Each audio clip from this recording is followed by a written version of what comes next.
কারে গ্রেফতার করতেছেন? কেটা কারবো?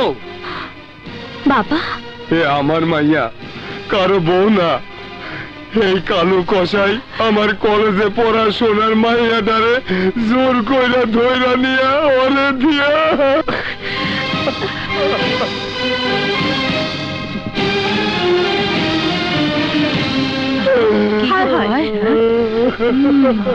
জানের ডরে পালায় আসিলাম, আর তুই ওসি জানোয়ারের বাচ্চা জানোয়ার, এই কালু মাস্তানের সব অপকর্মের সাহায্যকারী। আমার মাইয়ার এই কালু মাস্তান যখন তুই লইয়া যায়, আমি তোর কাছে বিচার দিছিলাম, তখন কান দেশ নাই, আর আই যাইছুস এই দিদি হলো ফাঁসাইতে। মারে, এ তুই কি করতেছিলি? যারা তোর জীবনটারে নষ্ট করছে, তোর মা বোনকে খুন করছে, যারা আমার সোনার সংসারটা তছনছ কইরা দিছে, তুই তাগো রক্ষা কইরা ওই ভালো মানুষটারে। বাবা, ওরা তো আমাকে বলেছে তোমাকে খুঁজে পেয়েছে, তুমি ওদের কাছে আটক আছো। তোমার জীবন বাঁচাতে চাইলে আমাকে এই ভালো মানুষটার বিরুদ্ধে কথা বলতে হবে, সমাজের কাছে, সমাজের মানুষের কাছে তাকে ছোট করতে হবে। তাই আমি দাঁড়াও, আমি মিথ্যে বলেছি হে জানোয়ারদের ভয়ে। বাবার জীবন বাঁচানোর জন্য আমি মিথ্যে বলেছি। উনি আমাকে কিডন্যাপ করেনি, সব ওই জানোয়ারদের ষড়যন্ত্র। আমি কালো বিবাহিত বউ নই, ওর পতিতা পল্লীর একজন পতিতা।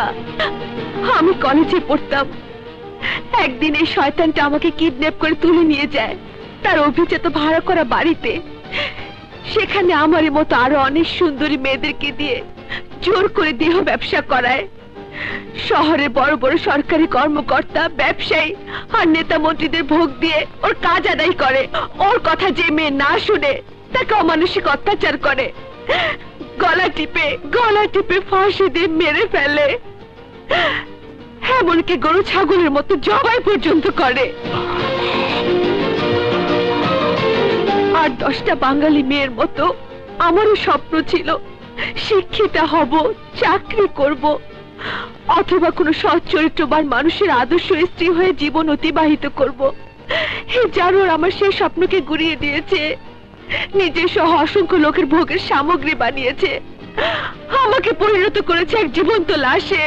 বহুবার চেষ্টা করেছে পালাতে, মরতে, ও আমাকে পালাতে দেয়নি, মরতেও দেয়নি, নিজেও মারেনি, শুধু অত্যাচার করেছে, অমানসিক অত্যাচার, অমানসিক অত্যাচার।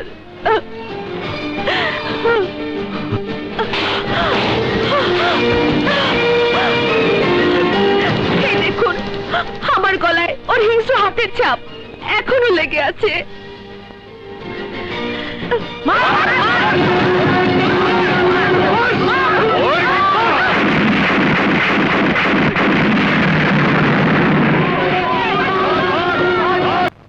ওসি সাহেব, ওসি সাহেব,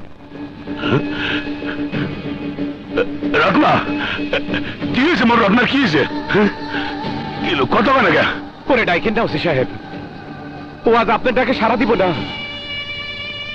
একদিন রত্ন আপনার ডাকছিল সততার পথে, আপনি সেদিন শোনেন নাই। টাকার সম্পদের লোভে সন্ত্রাসীকে রক্ষা করছেন, আইনের অপব্যবহার করছেন, নিরীহ লোকের উপর অত্যাচার করছেন, খুনি সন্ত্রাসীকে ইন্ধন যোগাইছেন। এই হইল তার ফল। মানে কালোর লোকজন আপনার মেয়েরও রেহাই দেয় নাই, ওর সুন্দর নিষ্পাপ জীবনটারে খাইরা নিচ্ছে। কালু, এই চিৎকার যদি আগে দিতেন স্যার, তাহলে কি সমাজের এই দশা হয়? আপনার বংশের একমাত্র প্রদীপকে এইভাবে নিভা যায়? সরকার সন্ত্রাস দমনের জন্য আইন করে, সে আইনের প্রয়োগ করার দায়িত্ব আপনাদের উপর, কিন্তু আপনারা টাকা আর সম্পদের লোভে সেই আইনের সঠিক প্রয়োগ করেন না। সরকারের সদিচ্ছা থাকলেও আপনাদের মতো দায়িত্বপ্রাপ্ত লোকজন সন্ত্রাস দমনের ইচ্ছা নাই। আপনারা সন্ত্রাসকে জিয়ায় রাখছেন, তাই যে এই দল যখন ক্ষমতায় আসুক সন্ত্রাস দমন করতে ব্যর্থ হইতেছে। স্যার, একটা বার সরকারের দেওয়া আইনে সঠিক প্রয়োগ করেন, ঘুষ দুর্নীতি বন্ধ করেন, দেখবেন দেশটা একদিন সত্যি রবীন্দ্রনাথ ঠাকুরের সেই আমার সোনার বাংলা হইয়া যেতে। স্যার, একবার চেষ্টা করেন।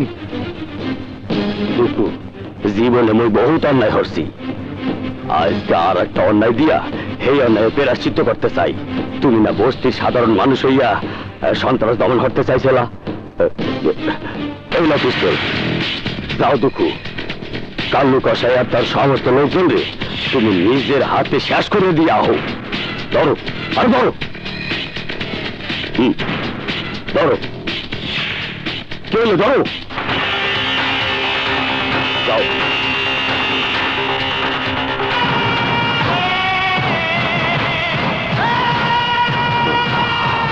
আরে বাবা, আরে এই কাজী, তাড়াতাড়ি বিয়ে পড়া, সংক্ষেপে, টাইম কম। মা, জনাব কালাম কায়সার কালু ওরফে কালু মাস্তানের সাথে 5 লক্ষ টাকা দেন মোড়ের বিনিময়ে আপনি বিয়েতে রাজি? না, আমি রাজি না।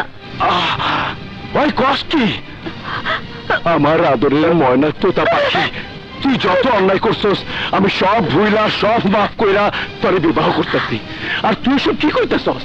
ক কবুল, ক কবুল।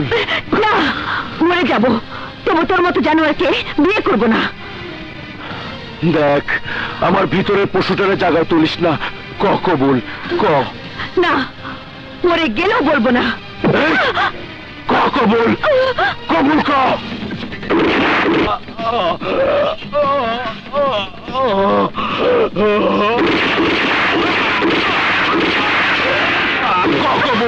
ভাই, বাইরে গোলাগুলি শব্দ হইতেছে।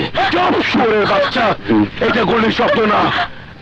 আমার বিয়েতে খোলা পাইনা বাইরে আতঙ্কবাজি ফুটাইতেছে, ক কবুল।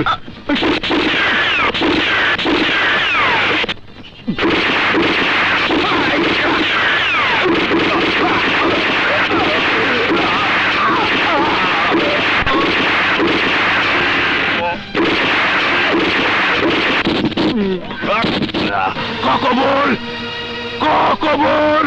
ভাই করেন কি? ছাড়েন, গলা চিপে ধরে রাখলে কবুল করবে কেমনে? মরে যাবো তো।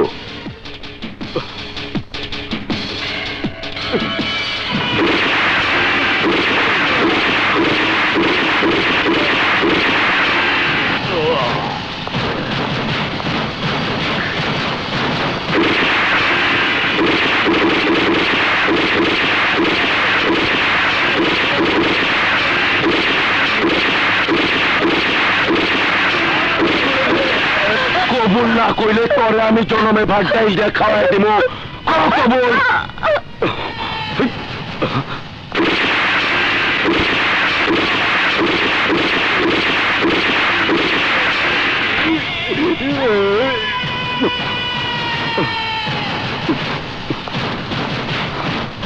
কবুল।